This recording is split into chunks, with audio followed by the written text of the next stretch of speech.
Dear students of English medium class 10th, आज हम आपको चैप्टर फर्स्ट जो कि आपका रियल नंबर्स है इसके इम्पोर्टेंट ऑब्जेक्टिव क्वेश्चंस बता रहे हैं। तो वीडियो को लास्ट तक देखें। इस चैप्टर से आने वाले सभी ऑब्जेक्टिव आपके बनने वाले हैं, थोड़ा सा समझ के करते जाइएगा। ठीक है, जैसे क्वेश्चन है यहाँ पे माय डियर स्टूडेंट, आपको यहाँ समझना है कि फर्स्ट क्वेश्चन है for some integer M every even integer is of the form. तो किस फॉर्म में रहता है, आपको ये चीज़ समझना है। ठीक है, फर्स्ट क्वेश्चन है, बहुत ही इंपॉर्टेंट है, आने के चांसेस की 99% है। तो इसका जल्दी से आंसर बताइए फटाफट से। इसका आंसर हो जाएगा सी वाला 2m, क्योंकि इवन की बात कर रहे हैं। किसकी बात कर रहे हैं माय डियर स्टूडेंट? इवन की। ठीक है, तो आंसर इसका 2m हो जाएगा। आगे हम देख लेते हैं फटाफट से। अगला क्वेश्चन है for some integer q every odd integer is of the form. अब ऑड की बात कही है तो फिर इसमें 1 हो जाएगा, 2q+1। ठीक है, 2q+1 हो जाएगा। यदि यहाँ इंटीजर q कहा है ना, तो 2q+1 हो जाएगा। आगे हम देख लेते हैं। अगला है n² - 1 is divisible by 8 if n is. अब देखो इफ n इज कहा है, ठीक है, तो n² - 1। ठीक है, तो ऑड नंबर ले लें। यदि हम यहाँ पे n की जगह हम ऑड नंबर रखेंगे, मान लो हमने रख दी 7, तो 7 7 जा 49, -1 करेंगे तो 48, तो बिल्कुल राइट हो जाएगा, सी आंसर हो जाएगा इसका। ठीक है, आगे हम देख लेते हैं फटाफट से। अगला जो क्वेश्चन है हमारा वो है the largest number which divide 70 and 125 leaving remainder 5 and 8 respectively is. तो देखो पहले तो हमें रिमाइंडर हटा देना है, 5 हटा देंगे तो 65 होगा, और हम इसमें से 8 हटा देंगे तो हो जाएगा हमारा 117।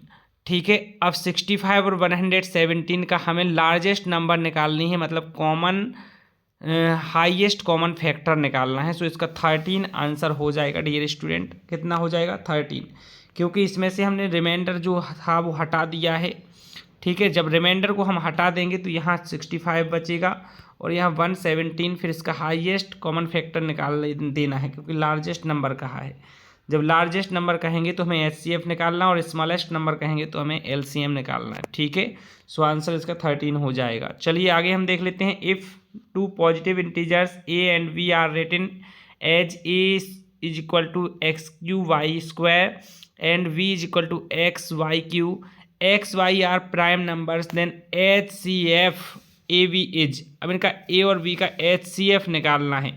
ठीक है, तो HCF क्या होगा, आपको चीज़ें समझना है। जो हाईएस्ट नंबर, तो XY² हो जाएगा, XY² हो जाएगा डियर स्टूडेंट। ठीक है, सो ये बहुत ही महत्वपूर्ण है, इनको पूरा देखिएगा और आप समझ लीजिएगा। यदि समझ में नहीं आते हैं तो कमेंट में ज़रूर बताइएगा, तो हम आपको पर्सनली समझा देंगे। ठीक है, और वीडियो को ज़रूर देखिएगा। पर्सनली समझने के लिए हमारे व्हाट्सएप नंबर 75099292 और 82 पर SMS कर दीजिए। ठीक है, चलिए आगे हम देख लेते हैं। अगला है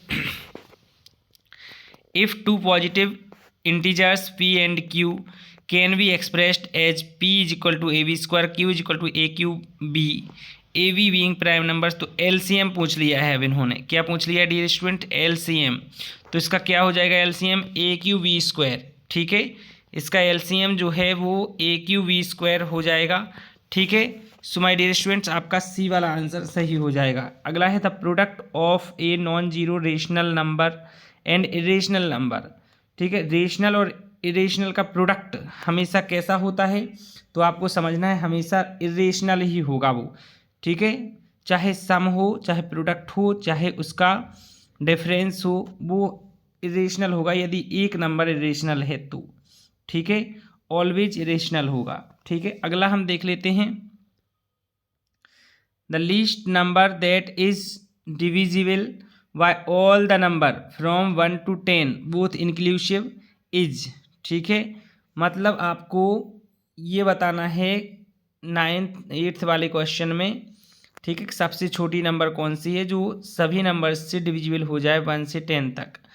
ठीक है, तो आपको 1 से 10 का समझ लीजिए कि एलसीएम ही निकाल देना है। ठीक है, लीस्ट नंबर कहा है ना, तो इसका आंसर हो जाएगा हमारा डी वाला। ठीक है, डी आंसर इसका हो जाएगा, इम्पोर्टेंट है, आ सकता है। आगे देख लेते हैं HCF ऑफ 96 एंड 404। तो इसका HCF आपको निकाल के देख लेना है, बहुत ही इंपॉर्टेंट है, आ सकता है 4 आंसर हो जाएगा।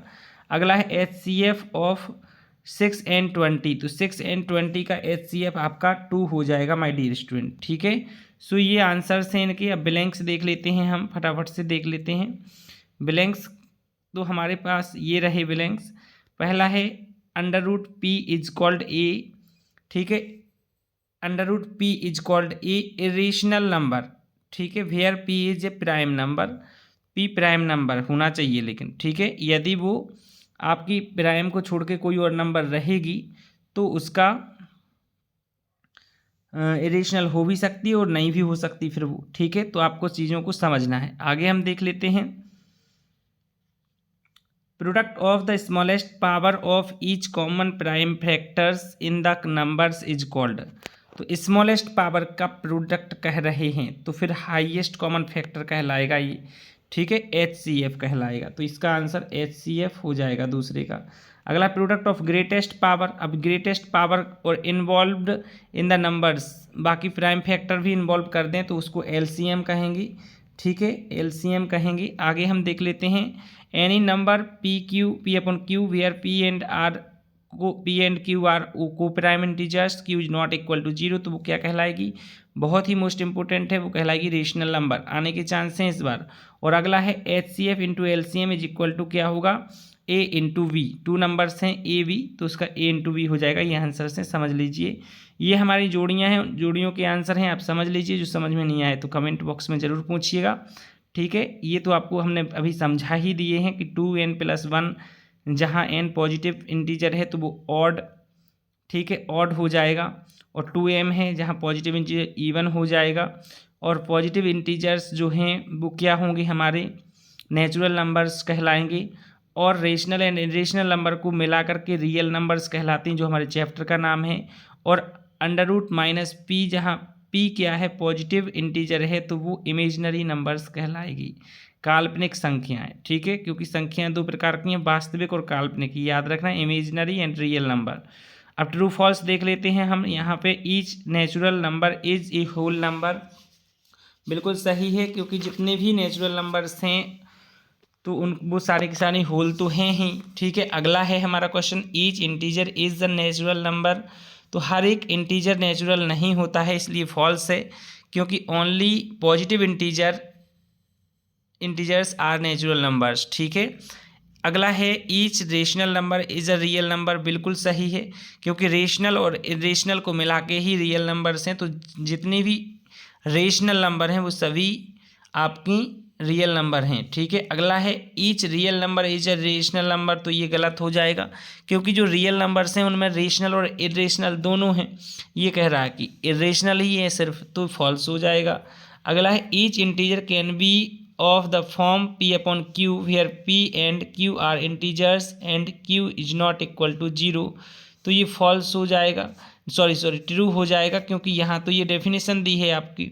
ठीक है, तो हर एक इंटीजर को P अपॉन Q के फॉर्म में लिख सकते हैं, सिर्फ जहाँ Q के इज इक्वल में 0 ना हो। ठीक है, अगला है √2 इज ए रेशनल नंबर। देखो √2 रेशनल नंबर नहीं होगी, क्योंकि 2 कैसी है, प्राइम नंबर है। ठीक है, और वो अंडर रूट के अंदर है, तो वो फॉल्स हो जाएगा फिर। सो माय डियर स्टूडेंट्स, ये आंसर यहाँ देख लीजिए। 1 वर्ड में क्वेश्चंस आ गए हैं कुछ, इनको भी देख लीजिए, बहुत ही इंपॉर्टेंट हैं। इनको देख के इनके आंसर आपको कमेंट बॉक्स में छोड़ना है। ठीक है, जो नहीं बने वो आपको यहाँ आंसर देख लेना है, ये है। ठीक है, चलिए माय डियर स्टूडेंट, तो अब हम मिलते हैं अगली वीडियो में अगले चैप्टर के इंपॉर्टेंट क्वेश्चंस के साथ। तब तक के लिए जय हिंद, वंदे मातरम।